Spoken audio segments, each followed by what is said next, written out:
I'm Natasha Morisawa, My name is Amber Martin. and I'm a marriage and family therapist. And I am also somebody who loves to be outside a lot. I'm a psychotherapist, a mother to two young, vibrant, active, wonderful, amazing children, and a wife. How do you know each other? I know Natasha. I met her in my early 20s, the first time I moved to Southern California. And I met her when I was volunteering for the American Red Cross.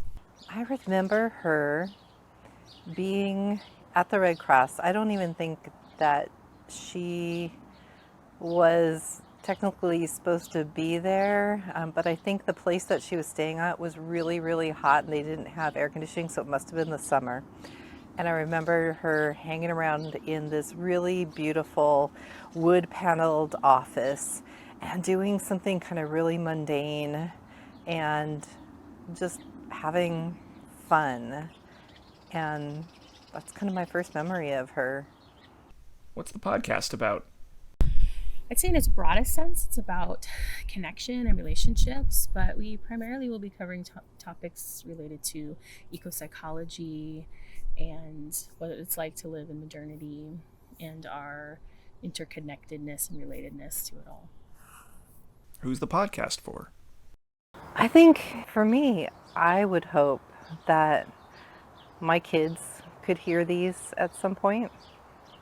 I hope that certain family members could hear it, friends, colleagues, clients, but also people who are just in these spaces right now where we know that what our lives are right now aren't actually working for us.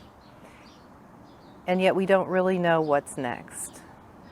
And maybe we need to go through this together. What's your favorite memory so far while putting this project together? Let's see. I think one of the ones that comes to mind is it was when we were doing one of our very first recordings and testing out all of our equipment. We kind of had just figured out how to plug in all the wires and put the speakers on correctly, and we walked out onto this dock and it was super windy, very, very, very windy. And we had just finished a segment and we're finishing up and taking the gear off. And the little clip from the mic flew off of Amber's coat, I think, because it was really windy and really cold. And one of my fears is always those slats between the boards of a pier, like things are going to fall down there. And of course, that's exactly where it went. It went right between those little slats. And we thought it was gone forever. We thought that there's no way we're ever going to find this little itty bitty thing. And it's gone down into the ocean and there's no way we would get it back. But thankfully it was saved by the remnants of a little bird's nest. So we were able to pause and have a good laugh about that. And we very meticulously tried to get it back out. I thought I had chopsticks in my bag because I usually do, and I didn't that time. So we used a 3x5 card and kind of formed it into a wedge, and she was able to scoop it up and we saved it. So we saved it that time, but I think we're going to lose a few of those along the way, and I'm okay with that.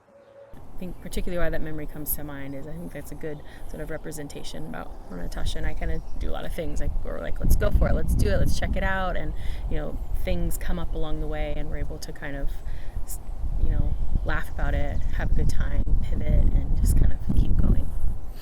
How often could we expect episodes? We are planning to release a new episode every 2 weeks. We also have some fun kind of bonus material in there as it works in and it makes sense. But yeah, every 2 weeks.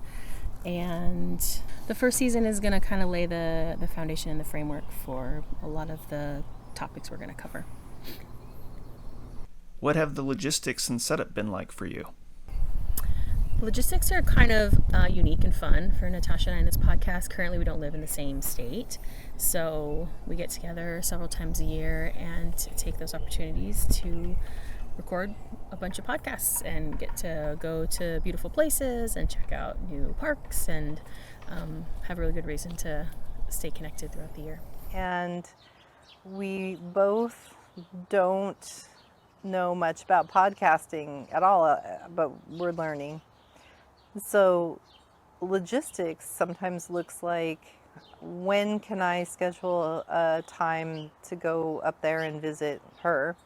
And when she happens to be down here in Los Angeles, we are eking out time. We're trying to get together when we can, and sometimes it's really late at night after her kids have gone to bed.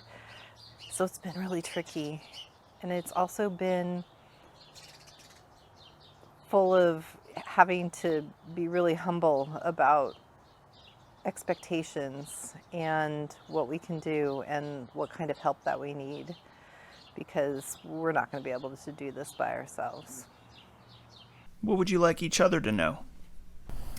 That I really appreciate her and all that she's bringing to this project, and I'm excited to see where it goes in the future. I want Amber to know that there is absolutely nobody else that I would ever want to do something like this with. That she is the perfect person to do a project like this with. That every project I've ever done with her, no matter how horrible, and we've done some pretty not fun projects together that were work related, but this project, I would choose her over and over again to do this one. Well, if you've stayed this long into this video, thank you for joining us and coming along for the ride. We hope that, well, we know that it'll be something, and yeah, I look forward to seeing if you enjoy it and how you enjoy it. So come along for the ride. Oh, and the next episode should be out soon. You should turn into the first episode. That would be really good.